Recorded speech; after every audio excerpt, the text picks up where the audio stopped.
How to stop sharing reels on Instagram. If you want to stop sharing reels on Instagram, then follow these quick and easy steps. First of all, open the Instagram app on your mobile device and make sure you are logged into your Instagram account. Once done so, tap on the profile icon at the bottom right corner of your screen and navigate to your profile. Then tap on the three lines menu in the top right corner of your screen.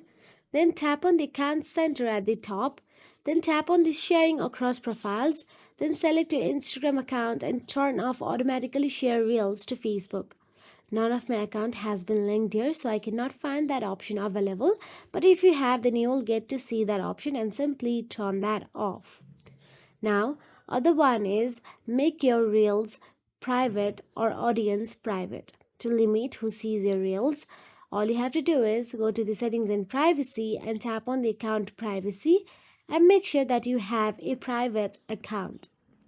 If you don't want non-followers to see your reels, then this is the best method. If you found this video helpful, please like, share and subscribe, and thank you so much for watching.